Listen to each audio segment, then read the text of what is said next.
धूप हवेली की खिड़कियों से छन रही है। नौकर चाकर झाड़ू पोंछा करते हुए भाग दौड़ में लगे हैं। नौकर जल्दी जल्दी पोछा लगाते हुए, भाई जल्दी कर, राजवीर बाबू उठने वाले हैं। उनके कमरे में एक भी धूल दिख गई तो गजब हो जाएगा। एक तेज कदमों की आवाज आती है। सामने खड़ा है 14 साल का राजवीर। महंगे कपड़े, स्मार्टफोन हाथ में, चेहरे पर घमंड। मोहन काका कहाँ मर गए? मेरी चप्पल पर ये क्या लगा है? मोहन लगभग 60 साल का बुजुर्ग नौकर हाथ में बाल्टी लेकर दौड़ता है। बाबूजी, शायद गलती से पोछे का पानी गिर गया, मैं अभी साफ कर देता हूँ। तुम्हें तो कोई काम ठीक से आता ही नहीं। ये चप्पल पेरिस से मंगवाई है। इसकी कीमत तुम्हारी 3 महीने की तनख्वाह से ज्यादा है। माफ करना बाबूजी। राजवीर गुस्से में कमरे से बाहर चला जाता है। मोहन चुपचाप गिरी हुई चप्पल उठाकर साफ करता है।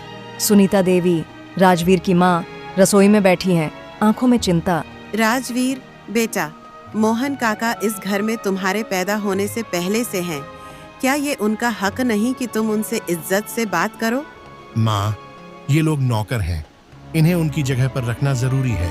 मैं कोई मामूली लड़का नहीं हूँ। बेटा, दौलत इंसान को बड़ा नहीं बनाती, उसका दिल बनाता है। दिल से कोई बड़ा नहीं बनता माँ। आजकल तो ब्रांड से इज्जत मिलती है। सुनीता की आंखें भर आती हैं। वह चुप हो जाती है।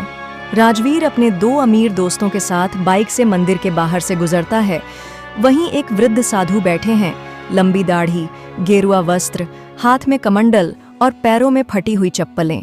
बेटा जरा रुक जाओ, लगता है तुम्हारे पांव थक गए हैं। मेरी चप्पलें पहन लो। क्या तू चाहता है मैं तेरी गंदी चप्पल पहनूं? पागल है क्या? देखो तो सही, बाबा हमें अपनी फटी चप्पलें दे रहा है।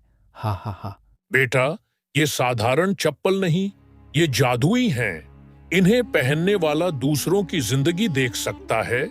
उनके दर्द, संघर्ष, भूख, अपमान, सब कुछ। अच्छा, तो फिर पहनता हूं तुम्हारी ये गंदी चप्पल, ताकि साबित कर सकूं कि तुम झूठे हो। राजवीर चप्पल पहनता है। जैसे ही राजवीर चप्पल पहनता है, हवा तेज बहती है। दृश्य धुंधला होता है। मंदिर की घंटियां अपने आप बजने लगती हैं। ये क्या हो रहा है? आंख खुलती है। अब वह मंदिर में नहीं है, बल्कि किसी तंग गली में फटी बनियान और पुरानी पैंट में खड़ा है। अबे ओ शंकर, रिक्शा उठाता है या नहीं? मैं राजवीर हूँ। मैं कोई रिक्शा वाला नहीं। तेरा नाम शंकर है। तू वही जो रोज रिक्शा खींचता है और 100 रुपये में दिन काटता है। राजवीर हाथ देखता है। मेहनत से काली खुरदरी हथेलियां, पैरों में वही जादुई चप्पलें हैं। ये सपना है ना? वहीं एक बच्चा दौड़कर आता है। पापा, माँ को बहुत तेज बुखार है, दवाई नहीं लाई? ये कौन है? ये मेरा बेटा। राजवीर का चेहरा डर, उलझन और घबराहट से भर जाता है। पृष्ठभूमि में वही साधु की आवाज गूंजती है।